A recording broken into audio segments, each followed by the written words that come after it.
Halo semua, bagaimana kabarnya? Kembali lagi bersama Ruang Pustaka. Kali ini, saya akan memberikan kalian tips dan trik menjadi pembaca efektif. Tapi sebelum itu, saya mau tahu, sudah berapa buku yang kalian baca hingga tuntas? Silahkan jawab di kolom komentar. Sementara itu, saya akan kasih kalian waktu untuk mengetik sebelum waktu mundur saya mulai.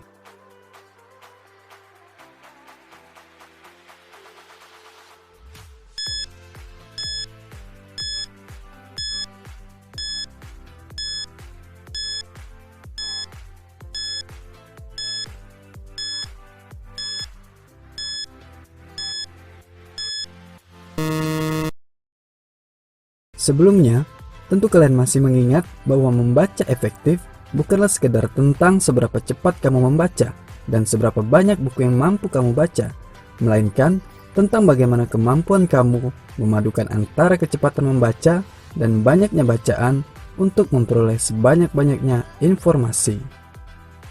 Langsung saja, ini dia tips dan trik dari saya dalam menerapkan membaca efektif yang saya susun menjadi langkah-langkah menjadi pembaca efektif.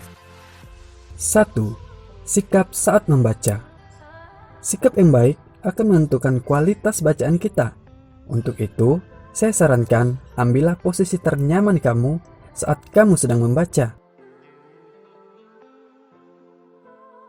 2. Suasana saat membaca. Kualitas bacaan kamu akan dipengaruhi kenyamanan suasana di tempat kamu membaca. Untuk itu, saya sarankan carilah tempat yang menurutmu dapat mendukung kamu untuk melakukan aktivitas membaca. Boleh saja kamu pergi ke perpustakaan, ke taman, atau di bawah pohon sambil mendengarkan musik klasik. Suasana yang tenang dan nyaman akan memberikan pengaruh positif pada kita dan menuntun kita pada keefektivitasan membaca. 3. Memilih bacaan. Pilihan bacaan yang tepat akan membuat kita menjadi pembaca yang cermat.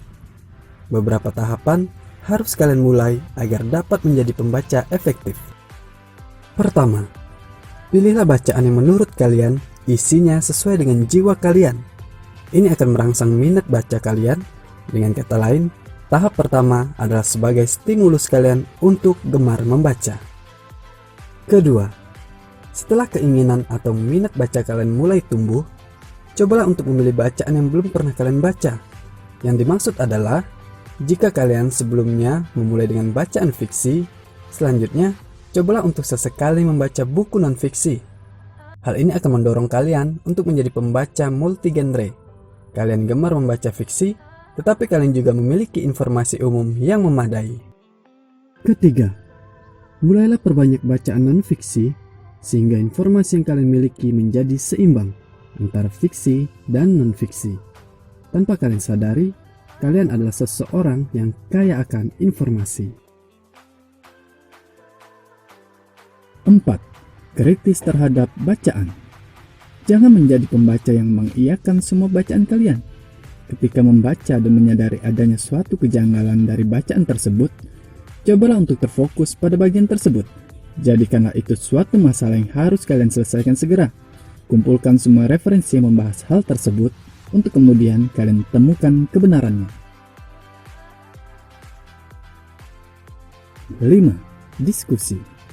Ajaklah beberapa temanmu untuk kemudian kalian lakukan sebuah diskusi. Hal ini bertujuan agar informasi yang kita pahami sejalan dengan pemahaman orang lain.